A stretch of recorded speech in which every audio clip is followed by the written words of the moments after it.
بعد ما نزلت ليكم الفيديو اللي فات اول حلقة في كورس لايت موشن وشرحت ليكم كل اساسيات البرنامج، دي تاني حلقة من الكورس هشرح فيها التحريك والتحويل والكي فريم، وهعلمك ازاي تخلي اي تحريك عندك سلس. وعلشان مش هطول عليكم يلا ندخل على الشرح.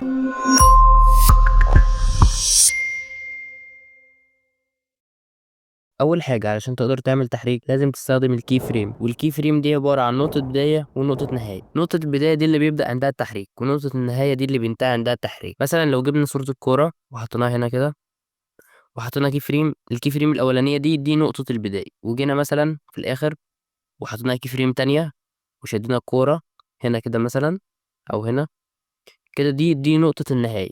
كده احنا عندنا كي فريم في الاول وكي فريم في الاخر. انا مش عاجبني والسرعه بطيئه، ممكن اقرب الكي فريم من بعض. كل ما الكي فريم بتبقى قريبه من بعض كل ما السرعه بتزيد، كل ما تبعد عن بعض كل ما السرعه بتقل.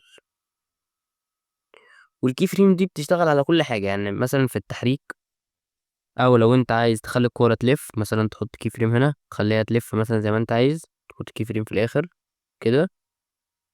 ولو عايز تعمل الاتنين بتحط كي فريم برضو في نفس التحريك هنا وتخليها تمد. ولو انت عايزها تكبر برضو بتيجي هنا وتحط كي فريم وتيجي في الاخر وتخليها تكبر بس كده. ودلوقتي هنيجي لتاني مرحلة وهي ازاي تخلي تحريك سلس. هنيجي نعمل تحريك عادي من هنا للآخر.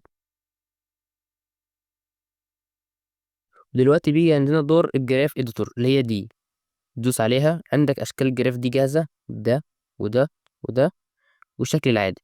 فانت ممكن تعمل الشكل ده مثلا كده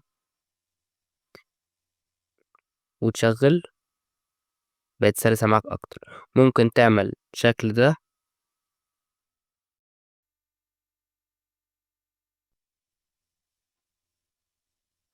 بقت سلسة اكتر. ممكن تعمل الشكل ده اي شكل انت تحبه.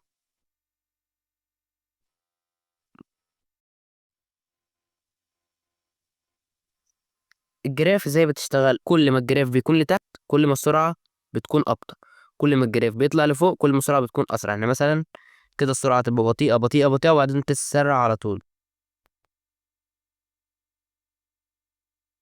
أهي. مثلا لو جينا وخليناها العكس هتبقى كده، هتبقى سريعة سريعة سريعة وبعدين تبطأ أهي. كل ما الجراف بيبقى لتحت كل ما تبقى بطيئة، كل ما الجراف يبقى فوق كل ما بتبقى سريعة. ولو عايز أشكال الجراف السلسة فهي الأشكال دي. ودلوقتي هشرح معاكم. هنيجي مثلا نجيب دايرة وتخلي لونها مثلا أبيض وتصغر الدايرة ديت وتيجي تضيف كي فريم تنزلها تحت، وتيجي هنا كده مثلا وتطلع الكي فريم لفوق لفوق هنا وتعمل نفس شكل الجراف ده، وتيجي تدوس على بتكبر تدوس كي فريم هنا وتيجي في الآخر تخليه يكبر على الآخر. وهيكون بس هنقلل اللون شوية عشان ما يبقاش ساطع على الدرجة دي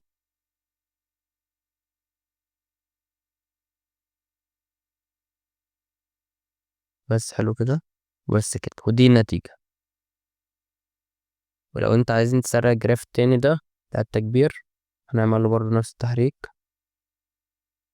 كده. وبكده نكون خلصنا تاني حلقة في الكورس. لو عجبك الشرح ما تنساش اللايك والاشتراك وتفعل زر الجرس عشان تشوف كل الحلقات الجديدة.